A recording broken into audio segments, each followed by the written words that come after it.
advantage. Well, first of all, he kind of looked at me, and he said, I can have this little guy. So, in any case, his first move was to bar the stairs. So, you know, I was trying to get up the stairs. We were 4 years old. He was barring the stairs. He didn't realize it, but I took his forearm in my mouth and I bit him. And the howls, you wouldn't believe the howls. The howls went on for quite a long time. And until I had my mouth washed out with, actually it was, they called it bitter aloes. It was really soap. But anyway, the adventure went on, and when John and I were about maybe 14 or 15 years old, we decided one day that we would go fishing up on Georgian Bay. John's mom and dad had a cottage on Georgian Bay, and we decided we'd go fishing. And so we thought we'd go to the store first, but we bought quite a large bunch of bananas, and we bought a big bag of cream puffs. And so we headed out fishing, and John got into the bananas early, and into the cream puffs, and so by the time it was my turn, I said, John, I'll have a banana, and he said, the bananas are gone. And I said, well, you know, I'll have a cream puff, and he said, the cream puffs are gone. And so I said, you know, where are they, John? And he said, they're gone. And so, you know, I couldn't stand it, and things got a little bit rowdy, so I just smacked him. And the blood, there was blood all over John, there was blood all over the boat. I had to take him home. The next thing I knew, I had a call from John's mother. My mother had a call from John's mother, Evelyn, and I had broken John's nose. So anyway, John really had, as you can imagine, John had a bit of a fetish for food. And we used to go to this buffet down, I think it was in York Street. I think it was a Regency buffet. It was a Chinese place. Was that named John, the Regency? What was the name of it? It was Town and Country. No, it was a Chinese place. Anyway, Gord, John, the Savard buffet. So anyway, John's dad, Gord, his favorite line was, we're going to take John down and get him filled up. And you know, the prevailing idea was that John had two stomachs.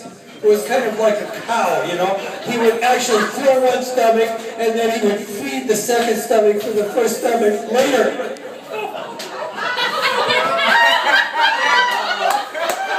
So anyway, we went down, and typically John would eat about 7 plates of dinner, if you can believe this.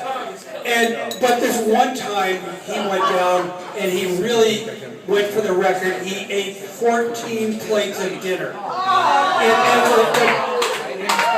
So anyway, John and I were in the same class in school, and the next day John wasn't at school. So I went home and I said to my mother, John wasn't at school, and she said, I got a call from Evelyn, that's John's mother, and they were up all night with John, and John had become plugged. They had spent the night, and they had put warm water in both ends. And they had him up walking the streets to try to get things moving.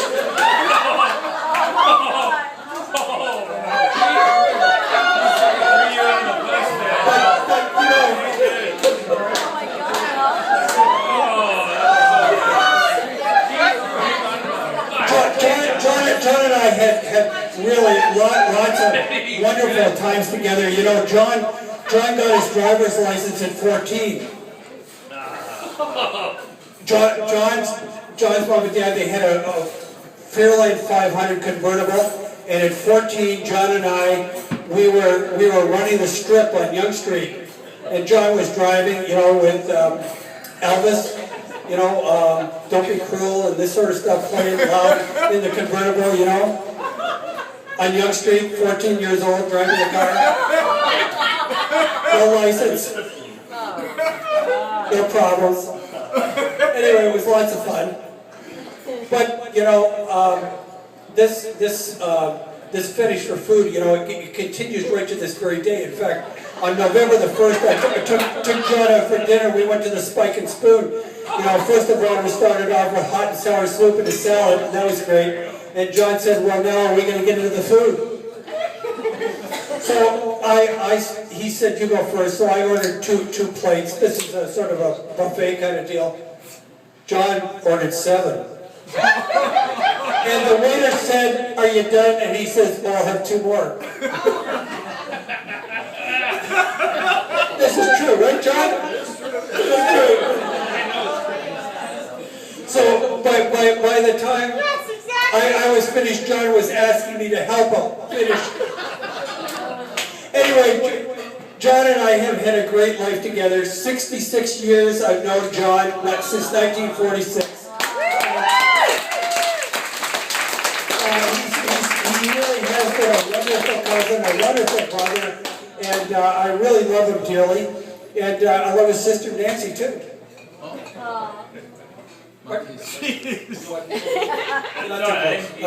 Anyway, thanks guys. I'm done. Bye-bye.